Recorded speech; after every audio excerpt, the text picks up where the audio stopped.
Hey, you can't just knock that down. What are you doing?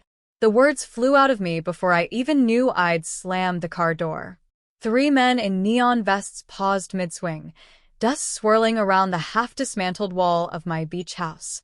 One of them turned, confusion written all over his face. "We're under contract, ma'am. Expansion order. Approved by Mr. and Mrs. Langford." I froze. Mr. and Mrs. Langford. My parents. Hi everyone, my name is Clara Langford. I'm 27 years old, and until that morning, I thought betrayal came with warning signs. It doesn't. Sometimes it's wrapped in the sound of hammers against your home. The sea was calm behind me, glittering under the sun, but inside my chest, everything churned. This property wasn't theirs. It was mine, legally mine. My grandfather had left it to me in his will 3 years ago. I'd spent every summer here since I was a kid. I could still remember painting that very wall with him, his old radio playing Sinatra while gulls screamed overhead. Now strangers were tearing it apart. "I need to speak to your supervisor," I said, keeping my voice steady. "Sure, but it won't change much. The owner said it's for their son's new family. They want the old walls gone before the extension." Their son. My brother. I stared at the open blueprint on a work table, his name scrawled right there in bold ink. My parents hadn't called. They hadn't asked. They'd just started building over my life like it didn't matter. I didn't yell. I didn't cry. I simply walked to my car, opened the glove compartment, and pulled out a folder labeled Property Deed, Clara L. Langford. "Let's see," I whispered, "whose name is really on those walls."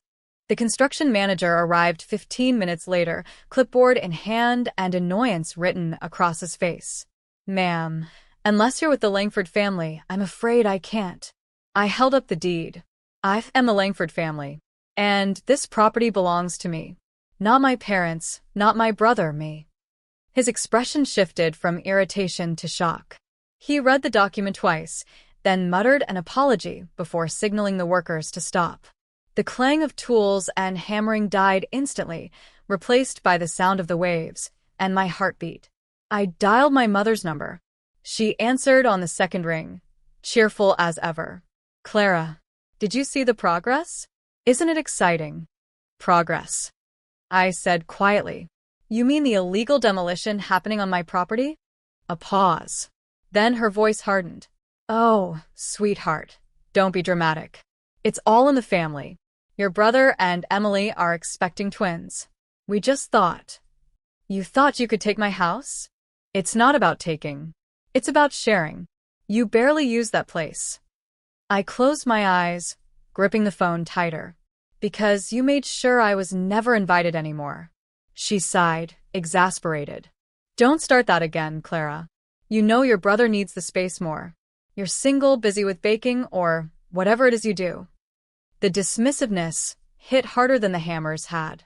"I'm ending construction today," I said. "And if anyone touches a single board, I'll involve the police." "Don't you dare, Clara," she snapped. "You'll regret embarrassing this family." "Funny," I whispered. I thought I was the embarrassment. I hung up before she could reply, staring at the quiet, half-ruined house. The line had been drawn, and for the first time, I wasn't afraid to cross it. I parked in front of my parents' mansion that evening, headlights flashing across the marble steps like a warning. My brother's SUV sat proudly out front, the new model Dad had gifted him for becoming a father. Funny how my pregnancy years ago hadn't earned me even a phone call. When the maid opened the door, her eyes widened at the folder in my hands. "They're in the dining room," she whispered. "Perfect." My mother looked up first, her smile stiffening when she saw me. "Clara, this isn't a good time. We're having dinner with." "I won't stay long," I interrupted, sliding the folder onto the table. "Just wanted to return something." My father frowned. "What is it?" "Proof," I said softly, "that this family no longer owns my beach house." I opened the folder, revealing the original property deed, notarized, sealed, incontestable.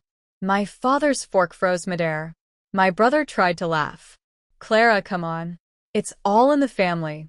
"Then why was your name on the construction permit?" I asked, meeting his eyes. You plan to turn my house into a vacation home for your kids. Without even asking me. Silence filled the room like smoke. I've stopped construction, I continued, and handed copies of these documents to my lawyer.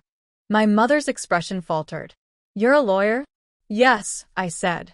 The one who's filing an injunction first thing tomorrow. By morning, word had spread faster than the tide. My brother called first, his voice dripping with irritation. Clara, did you seriously file legal action against our parents? Over a house. It's not a house, I said evenly. It's my property, and you are destroying it. He sighed dramatically. You're overreacting. Mom said you barely go there. That doesn't make it yours, I replied. If you wanted the ocean view, you could have bought your own. I hung up before he could respond. By noon, my lawyer, Mr. Hale, calm, meticulous, and unshakable, met me at the beach. We've filed the injunction, he said. No one can touch a single brick until the court reviews ownership. It felt surreal standing there again, watching the halted machines, the quiet waves licking the sand. My childhood memories had teeth now, broken walls and broken trust. A black car rolled up behind us. My parents stepped out, dressed as if this were a press conference. My mother's tone was smooth as glass. Clara, you're making a spectacle. Family matters shouldn't go public. Then you shouldn't have turned my property into a construction site, I said. My father glared at Mr. Hale. We'll settle this privately. Mr. Hale smiled. Privately or publicly, sir, the law doesn't change. For once, my parents looked small against the vast blue horizon. And for the first time, I wasn't the one retreating. The following week, the legal silence between us was deafening. My parents didn't call. My brother didn't text. But I knew something was brewing. They weren't the kind of people who accepted humiliation quietly. Mr. Hale had warned me. Expect pressure tactics. Emotional, maybe even financial. They'll try to make you look unreasonable. He was right. On Friday, I received a notice from my father's company, the one where I'd worked for 8 years as a financial analyst. My position was suspended for review. No reason. No hearing. Just retaliation wrapped in professionalism.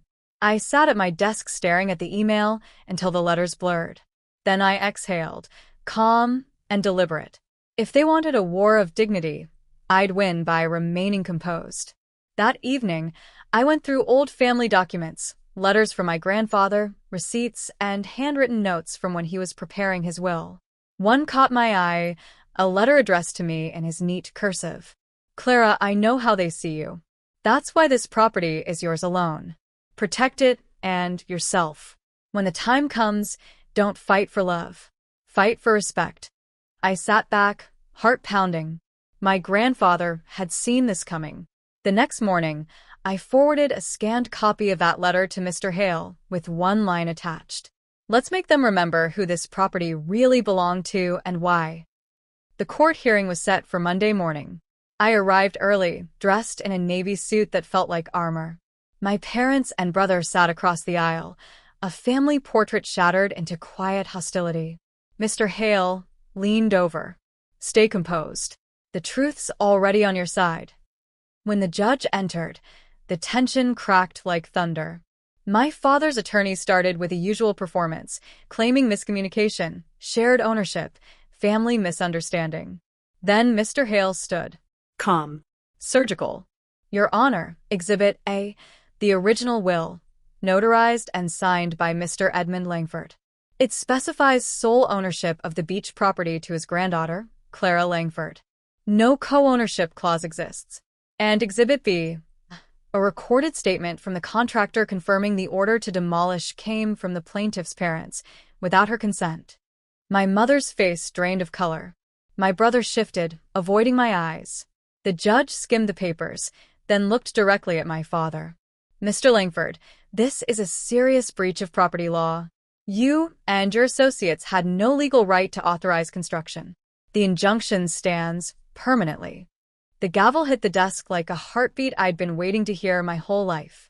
Outside, the sea wind carried salt and relief. My father brushed past without a word. My mother's perfume lingered in the hallway, fading, like her control. Mr. Hales smiled slightly. That was the sound of boundaries, Miss Langford. A week after the court ruling, I returned to the beach house.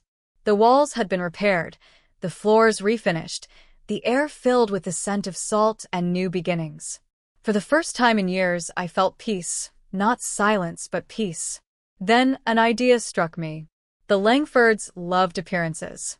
So what better revenge than giving them a stage? I mailed 3 invitations. One to my parents, one to my brother and his wife. Each card read the same.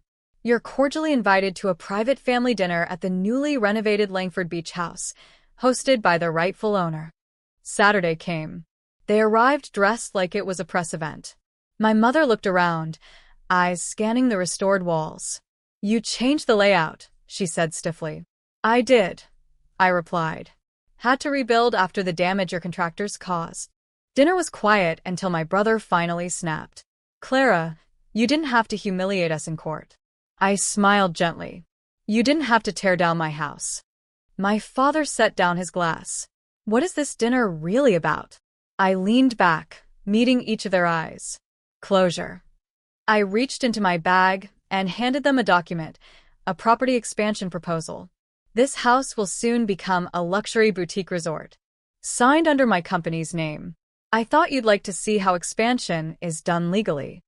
My mother's glass slipped, shattering on the marble. The following month, the project began, my project.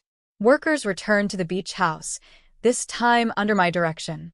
The same men who once tore it down now built it up again, turning it into something magnificent. I named it Alicia. My grandfather's favorite word.